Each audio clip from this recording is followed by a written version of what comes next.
interesting subject when we think about why is now a good time to study digital marketing. And in some conversations with people when I was preparing this talk for you, the approach we could have taken, or the approach I could have taken at this stage, would be to purely relate this to some of the theory and some of the things that are being taught. But I wanted to open it up a little bit more, especially given what's been happening in the world in recent months and recent years. So, but by way of example, whilst it's fresh in my memory, we're using Zoom today. And I have to admit that where we work, we predominantly use Microsoft Teams. But with all the problems that we've faced with COVID and with the lack of travel and the way in which we've all had to adapt to working, Zoom as a company in the last 2 years has gone from $300 million roughly in turnover in 2019 to over $2 billion in turnover in 2021. So whilst we think about all the negativities that affect some of the ways in which we operate, especially in the digital sphere, I think it's important to understand about how important it is to adapt to circumstances and how to evolve as individuals, as organizations, when things change, because that's part of the evolution. So in that sense, I always like to show something slightly personal in some of the things that I talk about. So this is a picture of me. This is 50 years ago, roughly. But to give you some idea, I would just want to give an indication before we get into this about the level of change that we've experienced in a relatively short time in history. Maybe a long time for a person, but in terms of a nation or the world, it's still very, very short period of time. So roughly 50 years ago, in 1971, the population of the United Kingdom was about 55 million people. So 50 years ago, there was about 55 million of us living on our island. And as far as I can find out using the wonders of the internet, the rough population of Thailand at that time was 38 million. Now, coming forward to today, both our nations have a population of roughly 70 million each. So we've seen a sizable growth in population in both countries over a 50-year period. The world, over the same period of time, has gone from 3.7 billion, 3,700 million people back in 1971. And now we are in excess of 7.9 billion, 7,900 million people living on the planet. Now, in our country recently, we had a gathering of leaders called at a convention called COP26, which may have been televised in your area as well, but basically about climate change. And I think the importance of the way in which the planet has evolved, the numbers of people that are on the planet, the way in which we communicate. The world is a much smaller place in a strange way than it used to be. We're far more mobile, we're far more willing to study abroad in this case, we're far more willing to travel for tourism, for work and other things. And so behaviours have changed in recent years. And alongside that, we've seen significant changes in technology, whether it be the things like the internet or the iPhone in 2008 and others. So from that point of view, consider the digital marketing side of things. We have numerous definitions of digital marketing, and this is just one from 2017. But the important thing to understand from my point of view with digital marketing, it's this use of technology, this use or enabling technologies that allow us to very much collaborate with our customers. And arguably, this is an example of collaboration. This would be a pointless exercise without you guys being here. And even though we can't be here or be there in person, which I'd much more prefer, we do have technology that sort of backs us up in the case of Zoom. But this idea that we're using these technologies and processes to communicate, and very much about delivering sustainable value for whoever our stakeholders may be. And that's something that I am looking to stress as we move forward through our marketing programs here at Southampton, is this idea that marketing is not all about making money. It is not all about selling things to people. It is not all about advertising. I think we have a moral and civil duty in some respects to appreciate the world in which we live and try and maintain that for the children now who will be 50 in 50 years' time. So this idea of sustainability and value will be defined very much in your eyes as much as it is in mine. So how you see value and what changes you want to deliver in the future will affect whether or not you want to study such a subject. So if we can have that in the back of our minds, what I'd like to do now is just run through some examples with you, really, to get you thinking. And rather than just purely focus on academic output like this, on definitions and on theory, what we prefer to do is really think about examples. And I do find that one of the best ways of teaching theory is to take an example and then apply the theory or understand why the theory is applicable to it, rather than just reading a book or an article. So in that sense, here we have a picture. We have a young girl, I believe she's 16, 17, Greta Thunberg. And she really has been, certainly in our part of the world, has been a major influencer in terms of climate change, and especially for the younger generation. Now, by way of example, Greta Thunberg has about 5 million followers, give or take, on Twitter. And we like to think about digital marketing as this influencers and the use of technology and what we can do in terms of social media, and we get excited about these types of things. But it's the approach taken. Now, what I'd like you to consider is what value is someone like this person trying to communicate to her followers, to her 5 million? How do they go about it? In the media, in the press, quite a lot of attention has been paid to Greta in the manner in which she tries to communicate. So she's quite a forthright individual. She's a very passionate individual. And she really does, if you like, put her views very firmly back at the politicians and about their lack of action. It's quite a sort of confrontational way of communicating, if you like, and sometimes it has an effect and sometimes it doesn't, but she's very passionate about what she does.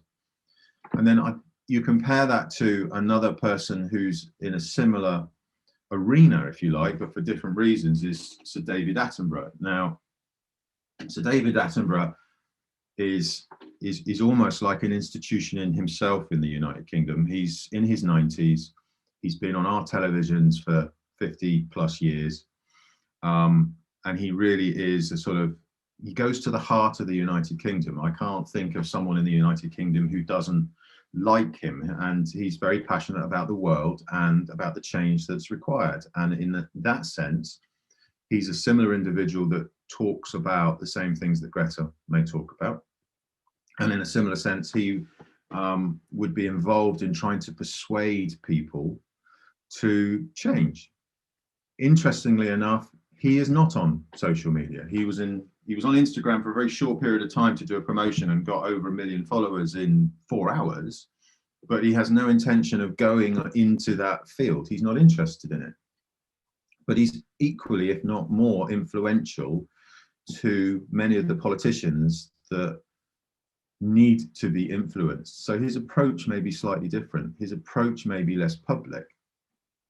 And it's about how can we then apply the approaches of two very different people, different ages, different lifetime experiences, but using digital technologies, and how can they be used in such a way to make things better.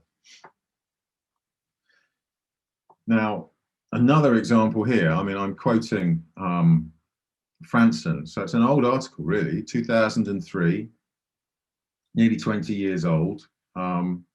It's very much at the start of the if you like, the digital marketing transition, as I would call it. But it's very clear that the manner in which technology and these skill sets are transferred and used in broader audiences is very much dependent, if you like, about the perception and the ease of use and usefulness of those technologies. If it's too difficult to use, then nobody's going to adopt it. And there are various theories that relate to this, whether it be usefulness or privacy, trust, security, and things like that. So what we're seeing in the United Kingdom now is clear advertising from the likes of Google, excuse me, who are advertising their latest mobile phone, but very much pushing its usefulness in terms of its technologies with photography and other things, and artificial intelligence, but equally pushing in terms of its marketing messages about the hardware security and privacy that it can offer. And we see the same thing with Apple and the iPhone in terms of the phones moving away from being a phone and moving more towards photography, video, and trying to add value in that sense, but equally pushing privacy and security, because we need to worry at times about where our data is held and who owns that data. So as people get more used to using these technologies, especially mobile devices, I'm focusing a little bit on the mobile devices purely because no longer, I mean, I've got one next to my desk, these iPhone things. No longer really do we have to rely on computers in the same way that we used to. We're using our phones more and more, and therefore we're using larger desktop machines less and less. And one of the things I love about Apple in terms of their marketing, but not necessarily in terms of the money I have to spend, is the way in which they are still able at this time to segment their product offering so that we still feel, rightly or wrongly, that we need more than one device. We have an iPhone, but many of us may have an iPad, and many of us may have a laptop as well. But we're now moving to a stage where Apple is using many similar technologies within the devices, which helps their production. And they've moved over to their own processors away from Intel, which means that we have the same processor in our iPad that we may have in our laptop. But it wouldn't surprise me at all if we move down the line where the similar processors will end up in the iPhones as well. But we still feel the need to have more than one device. They're very, very clever at communicating the benefits of some of these technologies, even though our purchasing patterns are changing and we tend not necessarily to repeat purchase or to change our phones on an annual basis. And then alongside that, if you consider the pricing models and the business models that these companies may operate, we're moving, certainly in our part of the world, and forgive me, I don't know about Thailand, but we're moving more towards almost a rental model. So rather than purchasing a phone and a contract, we're getting used to paying a monthly fee, and we will get used to recycling those phones every 2 to 3 years. So it's almost becoming we don't really own it. We know we're going to return it in a few years' time and get the latest model, which ironically goes back about 30, 40 years in our part of the world to when televisions and large consumer electronics were rented rather than purchased because of the cost of doing so. Now, what we've seen with the internet, if you like, over the years is this movement from the internet just being purely for search, and then the internet moved to being, in this case, much more social.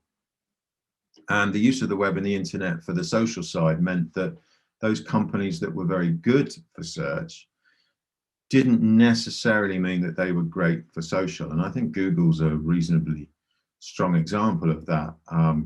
The Google Plus social network didn't really work. People didn't get into it in the same way, even though Google was the best or the most successful search engine. And equally, probably because of the time, Google Hangouts came around many years ago, but it wasn't adopted in the same way that WhatsApp was adopted in terms of messaging, which overtook standard text SMS messaging back in about 2015. So we've moved the stages of the cycle in which we use these things changes. So moving from social now to much more of a mobile arena because of the size and nature of the device. And then from a mobile, we're moving much more towards local. And the idea of this local, almost individually targeted marketing experience where you can almost augment and overlay things in front of you with maps or Yelp or other types of technology to see what offers might be on in the shop as you're walking past down the high street, or comparing prices online with the likes of Amazon. And a lot of this is fragmented and individual to yourselves. And the one thing I would suggest is just consider the computing power that is needed behind those types of messages. Think about, as a marketing person, not only the need for you to understand some of the computer technologies, but also you have to learn and understand about people. So even though we're talking about digital marketing and the use of digital technologies, without getting yourselves into unneeded situations, I'm a great advocate of people watching. Go and monitor how people behave. See what drives them. Try and understand the way in which they, in this case, may shop for goods and services, and especially I mean, this picture is a part of Bangkok, and go and see how they behave and see how they interact with their devices. Are they all walking down the street staring at their phones? Do we have to come up with some kind of protection mechanism so people don't walk into you? And just understand what we need to do as digital marketing to get to those people. What is it that they want or need from us? So I make no sort of apologies for this. One of the great things about the technologies is the ability, going back to the first few slides, when you have 7-8 billion people on the planet, how do you communicate to a lot of people in a short space of time? And how do you cut down the barriers of those communications from, in this case, arguably during his presidency, Donald Trump as the president of the United States has to be respected because he's the president. There will be individuals who wouldn't necessarily warm to the individual person, but the office of president is still vitally important. So when the office of president, when the president of this particular country is able to use a social media output such as Twitter to communicate to the wider population, those communications become vitally, vitally important. And the responsibility of the individual, in my opinion, also becomes far, far more important. So when you move from being a businessman to fulfilling the office of president, equally comes the responsibility of how and what you say to the public. And in this case, the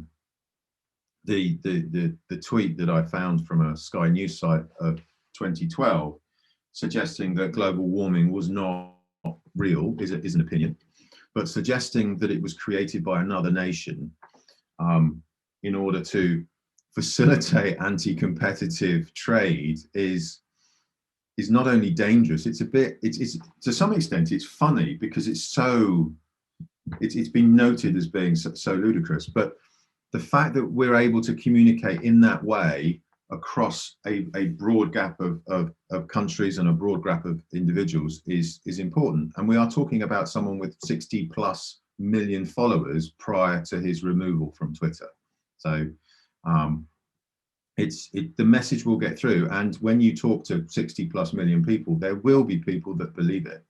And that's one of the problems we have with information on the internet and information on the web that many countries are talking about, is how do we understand or know what things are true and what things are simply false messages. On the other side of the coin, it's a bit like the sort of the yin and the yang. I don't know. It's on the other side of the coin. You've got this idea that 3 or 4 days ago, it was certainly well publicised over here in the United Kingdom, but I know it affected people in all parts of the world. That due to a problem with the app on the phone of Tesla drivers, their iPhone apps left them unable to get into and start their cars. Now, I find that quite frightening. I don't want to go to my car to find that the control of my vehicle or the control of the access to my vehicle is still with the manufacturer. I don't like the idea of that. But it happened, but the power of digital marketing comes in its response. And this links to theory not only in terms of communication theory, but this links to services marketing theory and service recovery theory. So in this case, people couldn't get into their cars. In this case, one particular driver, who I understand was from Korea, tweeted that they couldn't get into their car. And they got a response from Elon Musk, the head of Tesla, saying that he was checking it. Now, that's an amazing way of using technology and an amazing way of recovering from what could have been a very, very serious public marketing disaster, actually, for Tesla. If it had gone wrong, their share price could have been seriously affected. But the fact that the CEO immediately was able to come out and immediately say that they were looking into the problem, no doubt reassured customers who were suffering that the company was taking it seriously and that a fix would be applied. Equally, and again, this is my supposition, equally, I think when it comes to certain new technologies, those that buy into the likes of Tesla are more understanding. They are early adopters of technology and therefore appreciate that sometimes things may not go as smoothly as they would like. On the other side of the coin, we move back to this danger zone again. So in this case, we have the same person, Elon Musk, who is, as I understand it, from his public persona at least, is a bit of a character. But he is then on the 22nd of November, a few days ago, tweeting that at least 50% of his tweets are made when he is on a porcelain throne. So he's inferring that he's basically in the bathroom when he is using Twitter. Now, to some people, they might find that offensive. To some people, they might find that just being honest. Some studies have shown that 30%, 40% of people, the first thing they do in the morning is check their social media feed before they do anything else from getting out of bed, before they clean their teeth, before they put their clothes on. The first thing they do is go to their phone and check their feed and see what's happened. We are naturally, as human beings, voyeuristic. We are naturally competitive. We like to be liked and we want to tell everybody about our story. But it's also one of the interesting things about mobile devices and about the change of digital technologies is when we do this and how much personal information we are willing to give up. And I think that has something to do with circumstance. I don't believe we would walk down the street in the middle of town with a board written on the front of our shirt saying what we do, but we're happy to do it on our mobile device in our own homes because we feel in a safe environment. But equally, we have to be aware that such communications can cause concern for some investors, and it has to be managed in a certain way. So I want to revert a little bit now to some theory. And it's a theory that dates back to 1990 called double jeopardy.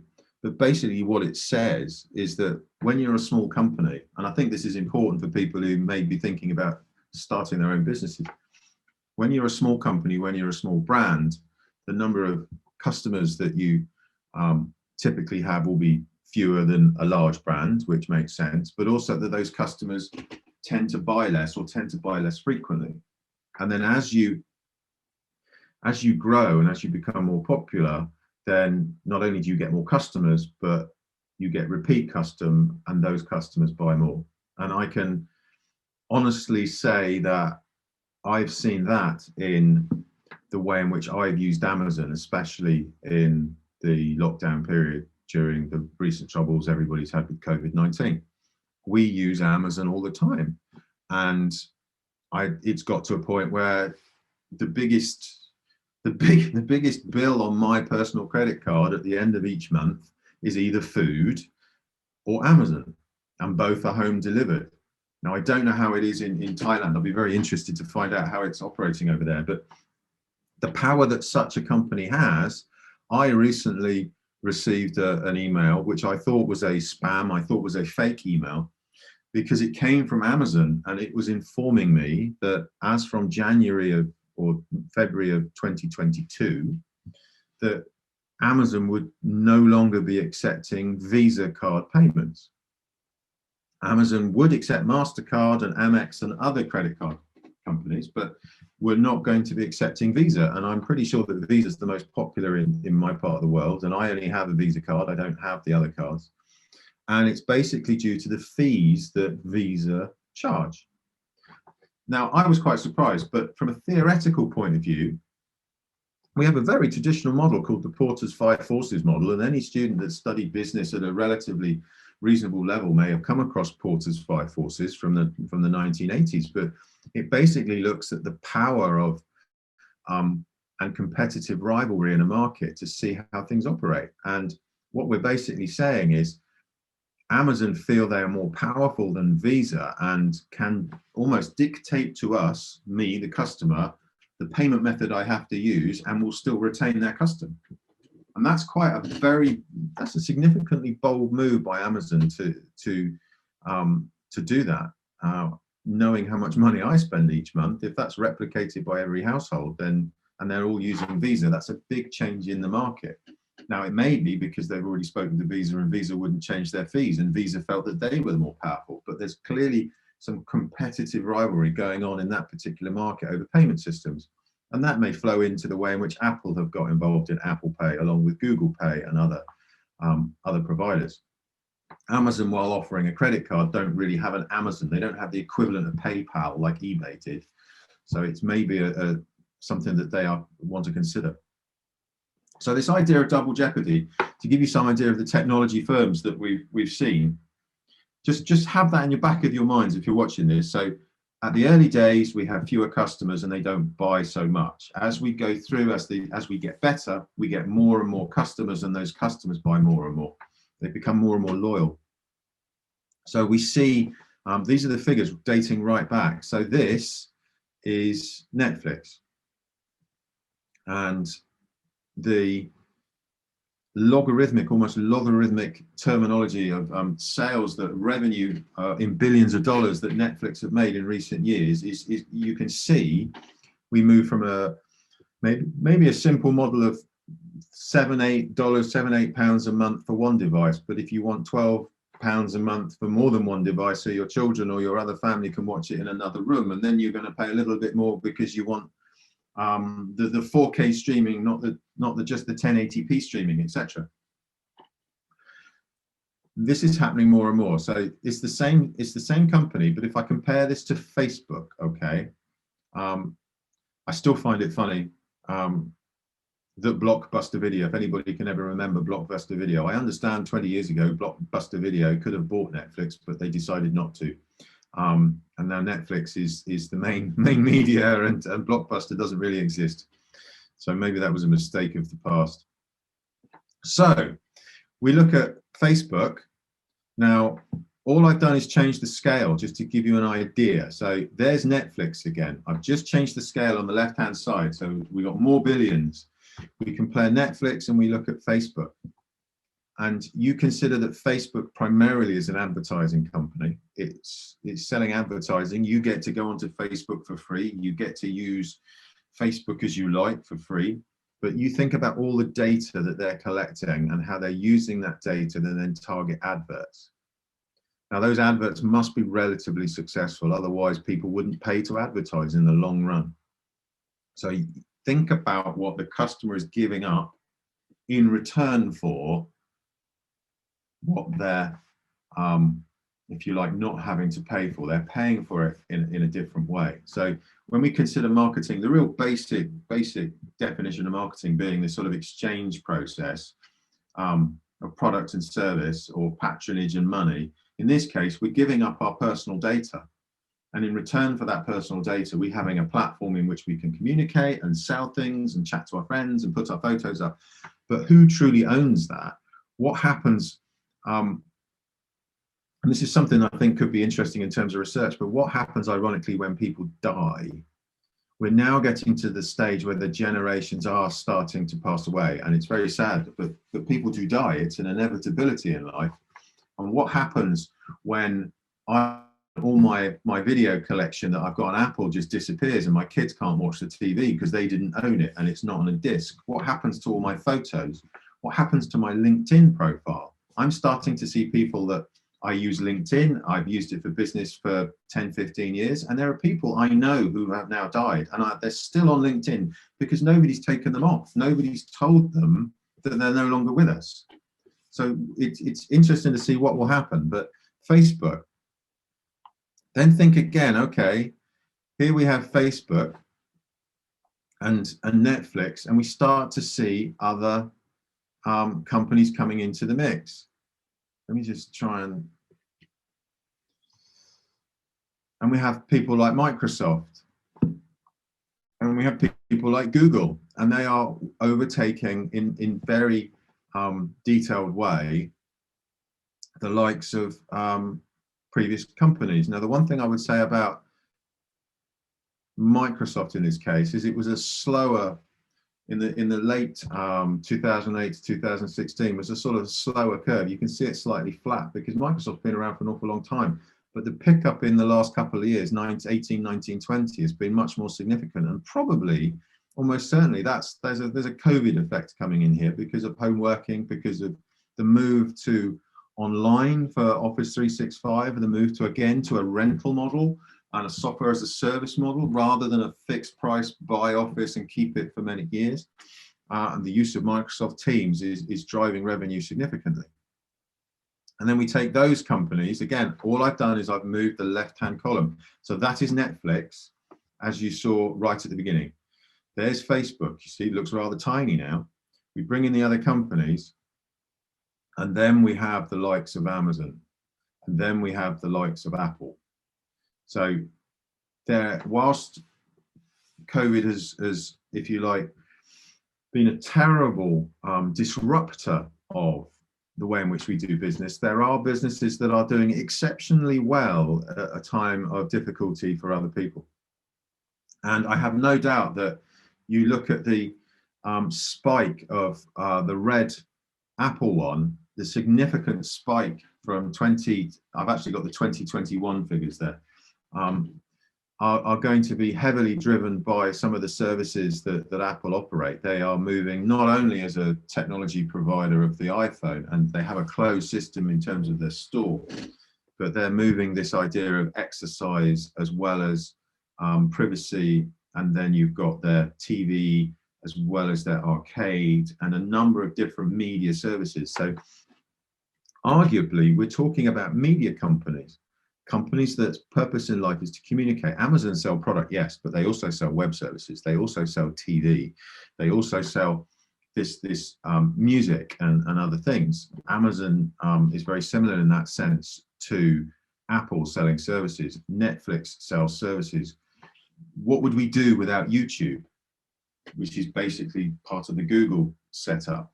Think about how we're using these devices. We are becoming massive consumption or consumers of not only media, but we're also becoming the producers of media when it comes to YouTube. So that's double jeopardy. We're seeing this rise. And in the same sense, just to return back to, if you like, a little bit more theoretical side of things, this increasing complexity, the way in which industry is operating, the number of people that are on the planet, the way in which we try to communicate with them, means that sort of in terms of marketing, we're having to understand not only the psychology, not only the behavioral aspects of individuals, and sort of to get to know them as customers, if you like, but we've also got to understand about data. We've got to understand the platforms they use and the location, but we've also got to understand that our responsibilities for the wider audience in terms of sustainability and social responsibility.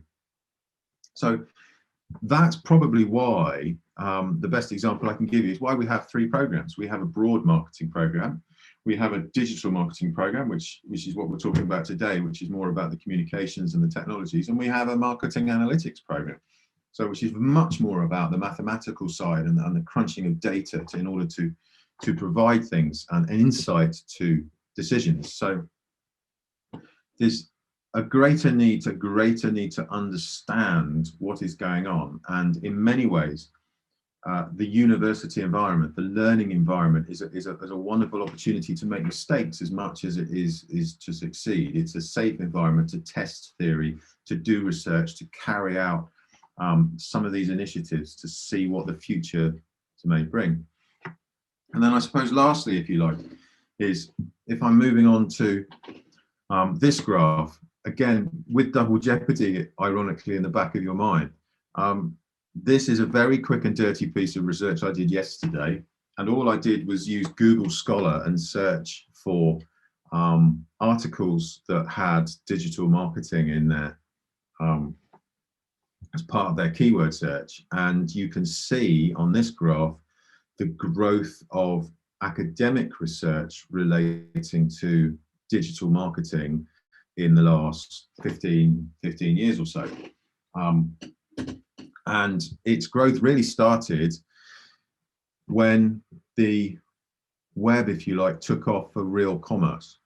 So up until about 2008, if I recall correctly, internet marketing, the internet was very much in vogue. But the research in internet sort of peaked in about 2008, and other terminology comes through. And this holds true with digital. We are now seeing that digital marketing is very much in vogue. It is extremely popular, and it is becoming more precise and more accepted in the academic world as well. And that's important, because the skill set required and the passion that's input into this particular field as it matures gains credibility. Moving back to, from my experience, the first digital marketing program I started was in 2007. And I had 8 students. And now at Southampton, we get 60, 70 students on our digital marketing program, about 50 plus students on our marketing analytics, and about 100, anything up to about 140 on the generalist marketing program. So digital marketing sits nicely between what I would describe as mainstream, generalist, and niche with marketing analytics, which is far more specialist and less in many ways about the softer skills, about people, and more about the technologies. So because I'm, how do I put this? Because I'm 50, going back, I suppose, to the start of this presentation, this isn't about me trying to sell a program to you. It's about my passion, and hopefully today I've been able to at least provide you with an insight of my interest in this area. But I'm also showing my age in the sense that here's a slide with a red and a blue pill, and some of you may or may not recognize this.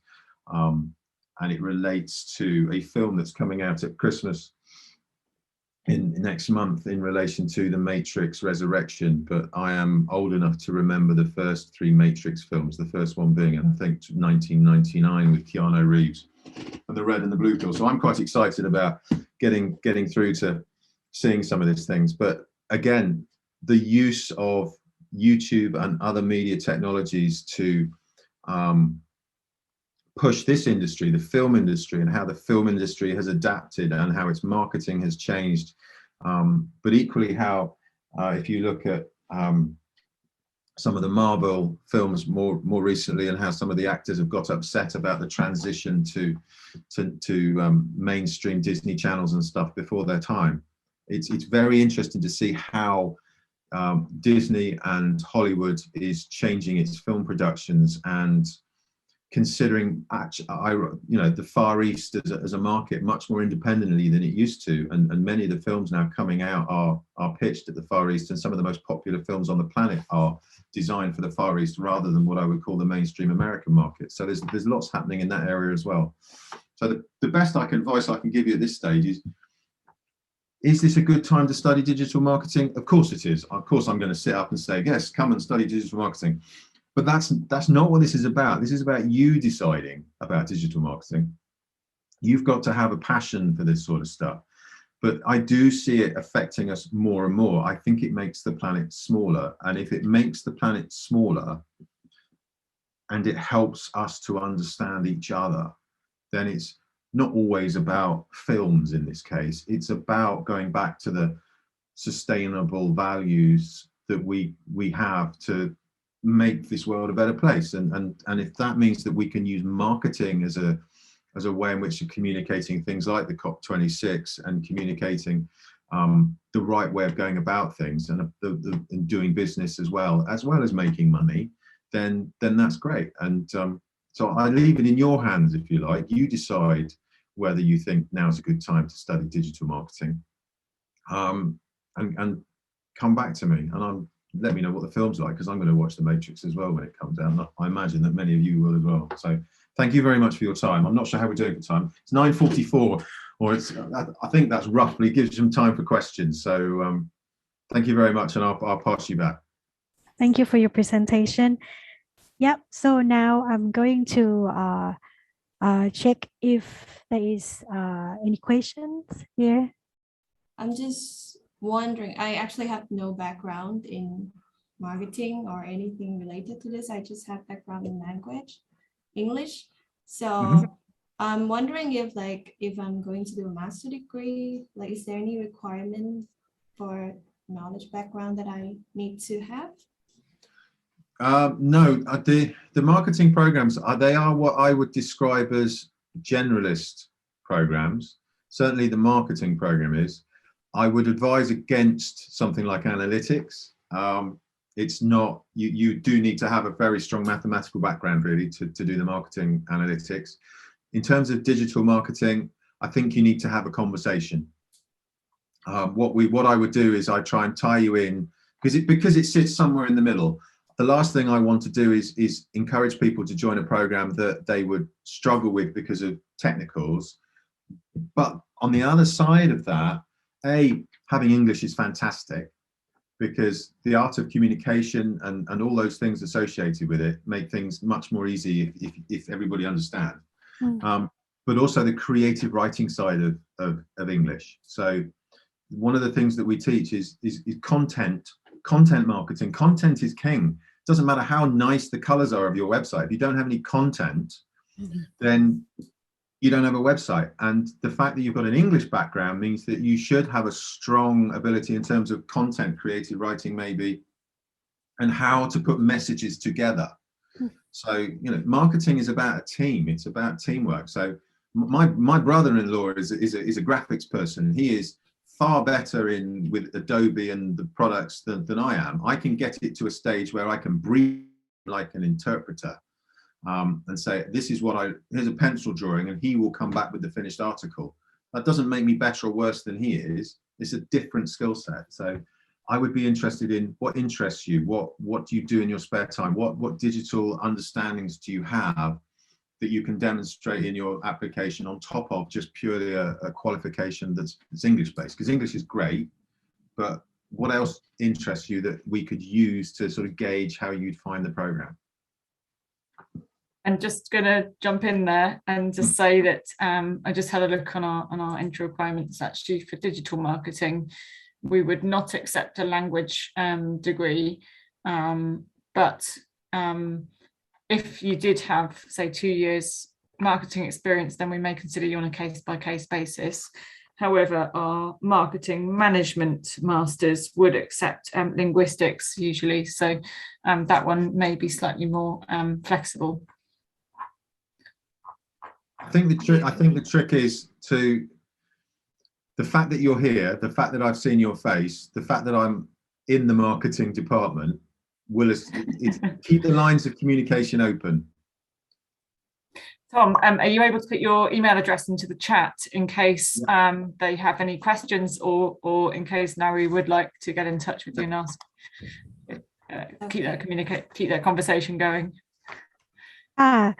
สำหรับงานวันนี้ใช่ไหมคะแล้วก็เดี๋ยวถ้าน้องๆท่านไหนที่แบบอยากจะลองพูดคุยกับมหาวิทยาลัยเพิ่มเติมนะคะเจ้าหน้าที่ชื่อคุณลิซซี่นะคะก็คือเขาเป็นผู้ที่ดูแลตัว admission ของทางที่กับมหาวิทยาลัยSouthamptonนะคะซึ่งทำงานร่วมกับที่ IDP อยู่แล้วนะคะคือสามารถที่จะบุ๊กออนไลน์นะคะเป็นเซสชั่นวันทูวันนะคะที่จะสามารถแบบถามได้ละเอียดแบบถามเหมือนกับเราอาจจะไม่กล้าที่จะถามคำถามในช่วงที่อยู่ในซูมนี้เนาะแต่ว่าก็คือสามารถที่จะให้น้องๆจองผ่านเพื่อที่จะจองผ่านในซูมนะคะเพื่อที่จะคือพี่หวานแปะไว้ให้ในแชทแล้วนะคะคือถ้าน้องๆสนใจก็คือสามารถที่จะติดต่อทางที่ IDP ได้นะคะเพื่อที่จะพูดคุยแล้วก็แนะแนวตรงนี้คือไม่ต้องห่วงนะคะคื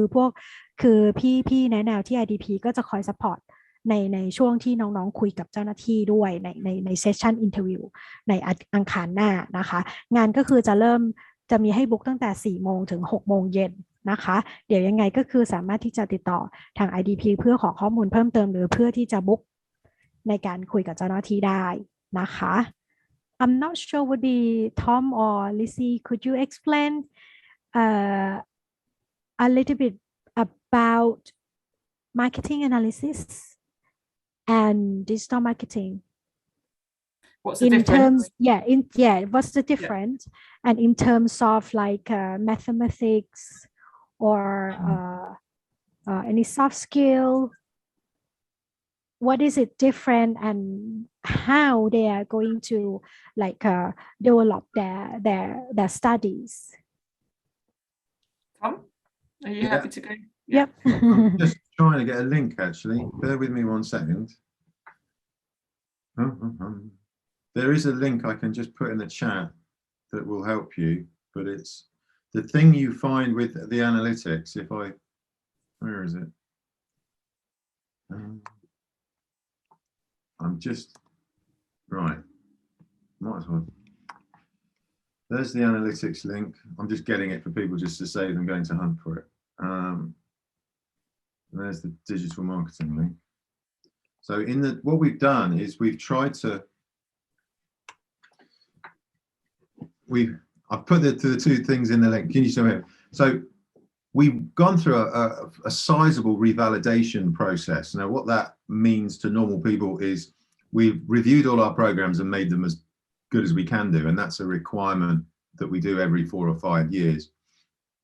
So what we've done with the marketing programs that started this year, 2021, is that we've made the first 12 weeks of the program uniform across all 3.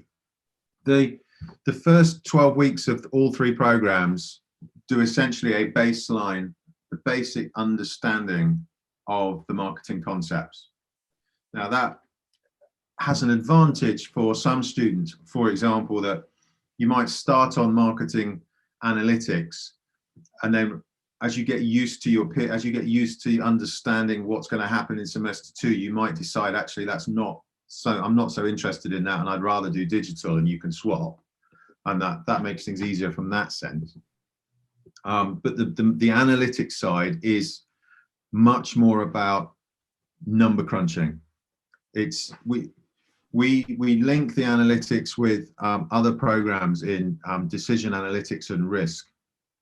So one of the examples I suppose I can try and tie into digital for you. There's a theory that in digital marketing that talks about aesthetic functionality, i.e. the way in which things work, the process. So Amazon and Tesco and other types of commerce sites may be very functional in the way they operate. The other side of aesthetics is how things look, how they feel. It's almost a hedonistic value. So brands such as Coca-Cola and drinks manufacturers and fashion that aren't trying to sell the product directly will be much more visually appealing. So with analytics, if I'm trying to sell something, I might look at the data, I might look at the analytics in the Google or in other areas. And as a result of that, I decide that actually just changing the background color of my product means more people buy it. Whereas on the digital marketing side, it may be about what photos I take, how I design the site, how I communicate through social media, and so on. So at a very basic level for those in the room, I would say that digital marketing is more about content, communication, and softer customer focus. And the analytics is more about evaluating the data that you've got behind those decisions, providing the insight to the digital marketer to then make those changes. So they're both part of the marketing function, but a bit like my presentation, you can't be an expert at everything. We can't make you an expert in 1 year at everything. So you have to make a decision. But yeah, it's much more mathematical use of spreadsheets, etc., will happen in the analytics side of things. Mm-hmm. Yeah. Thank you, Tom. I'm just going to expand a bit with what you have explained. Yeah. ค่ะก็หลังจากที่คำถามนะคะที่ว่าdigital marketing กับmarketing analysis ต่างกันยังไงใช่ไหมคะก็คือถ้าเป็นในส่วนของ analytics อะค่ะก็จะอาศัยนะคะในเรื่องของการใช้ stat หรือว่าการใช้ math เนี่ยแล้วก็เพื่อมาสร้างฟังก์ชันนะคะเพื่อมา process ในกระบวนการต่างๆเนาะแล้วก็อาจจะเกี่ยวข้องกับการ evaluation ส่วนของ data ที่เราได้มาที่เรามีการเก็บข้อมูลเพื่อที่จะมา analysis อะค่ะว่าเราควรจะทำยังไงในส่วนของ marketing นะคะในส่วนของการที่จะขายของในส่วนของการที่จะวางแคมเปญหรืออะไรต่างๆตรงนี้เนาะนั่นคือในส่วนของmarketing analytics นะคะทีนี้เนี่ยข้ามมาในส่วนของ digital marketing อะค่ะเขาจะมองในเรื่องของการดีไซน์มากกว่าการดีไซน์ว่าจะดีไซน์ยังไงจะ communicate ยังไงนะคะคอนเทนต์จะออกมาเป็นยังไงหรือว่าในเรื่องของcustomer focus อะไรนะคะ customer ต้องการอะไรจากสินค้านั้นนะคะอย่างเช่นที่เขายกตัวอย่างโคคาโคล่าเนาะนะคะก็อาจจะเป็นในเรื่องของการดีไซน์ในเรื่องของ communication ในเรื่องของการแบบเหมือนกับเราสามารถที่จะสื่อสารออกมาได้ไหมว่าตัวสินค้าของเราเนี่ยมีจุดเด่นอะไรนะคะแล้วก็มีแบบคอนเทนต์ที่มันดึงดูดนะคะอันนี้คือความแตกต่างคร่าวๆเนาะของทั้งสองคอร์สนี้นะคะ Can you please give some example of what the marketing analytics models would look like in September 2022? I have actually give them a link to see briefly on this question. So if you haven't, do you have anything to add on, Tom? No, the links to the course program documents are as accurate as I can be. Right. We are not, because of our quality assurance processes and because of, to be honest, because of consumer law, ironically, if you're going to buy a BMW, then you expect the BMW to be the one you ordered, not one they changed because they felt like it. So we don't change the program a lot between now and 2022. It is quite possible that there might be more options. The thing to note with optional modules is we try to bring in optional modules that students would enjoy, but also we like to teach. That is important for people to understand, because academics are only human. So I know, for example, that luxury marketing is an option, and I know that because Steve Chen, one of my colleagues who works in the marketing department, specializes in researching luxury marketing. So optional modules often follow the lecturer, because I couldn't teach luxury marketing like Steve, and if Steve goes and works somewhere else, we probably won't do luxury marketing, we'll do a different module. Right. So I see. the optional modules sometimes change, but the compulsory and core modules stay. Okay, I got it. Okay, let me explain to the audience. ค่ะก็หลังจากที่คุณทอมเขาแจ้งนะคะก็คือว่าในส่วนของมาสเตอร์ค่ะของอังกฤษเนี่ยเราจะเรียนทั้งหมดประมาณ180เครดิตเนาะอันนี้คือคร่าวๆก่อนเนาะแล้วก็ส่วนตัวโมดูลที่น้องถามมาหมายถึงว่าตัววิชาเรียนต่างๆอะค่ะตัวคอโมดูลเนี่ยยังไงก็คือไม่เปลี่ยนอยู่แล้วนะคะยังไงก็คือยังคงไว้เหมือนเดิมเนาะแล้วก็ทั้งนี้ทั้งนั้นแต่ส่วนในของ optional module อะค่ะก็คือแบบวิชาตัวเลือกเนาะมันก็น่าจะเหมือนของปริญญาตรีที่เราเคยเรียนนะคะถ้าเป็น optional เนี่ยเราก็คือสามารถเลือกในสิ่งที่เราชอบนะคะได้แล้วก็ในสิ่งที่เราเรียนแล้วเรา enjoy ได้เนาะอันนี้ก็คือตอบคำถามของน้องท่านนึงนะคะก็คือเราจะทางวิชาหลักจะไม่มีการเปลี่ยนแปลงนะคะแต่ก็คือถ้าเราอยากเลือกวิชาเลือกนะคะตามที่เราชอบตามฟิลที่เราตาม interest ของเราอะค่ะตามความสนใจของเราก็สามารถทำได้นะคะขอบคุณสำหรับคำถามนะคะตอนนี้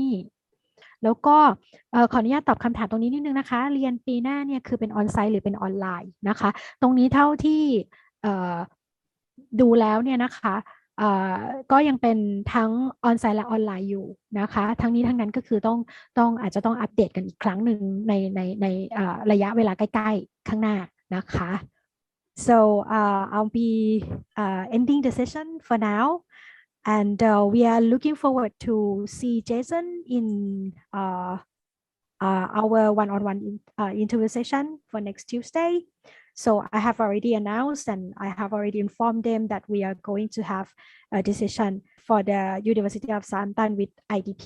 So yes, thank you very much for having us here and we are really great to have you both. So thank you very much. Thank you very much for hosting. Thank you very much and hope to see you.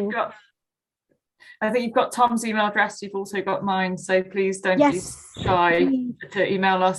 Your English does not have to be perfect. We will not judge you on your English. Just contact us if you have any questions. ค่ะก็คือเจ้าหน้าที่ลิซี่คุณลิซี่นะคะแจ้งว่าก็ไม่เป็นไรนะคะถ้ามีคำถามเพิ่มเติมก็คือสามารถที่จะอีเมลมาได้เลยไม่ต้องอายไม่ต้องกลัวว่าภาษาอังกฤษจะไม่ดีหรืออะไรต่างๆเนาะก็คือสามารถที่จะคุยกับเจ้าหน้าที่ได้เลย Thank you very much for the session and thank you for everybody's time. All right. Thank you. Thank you.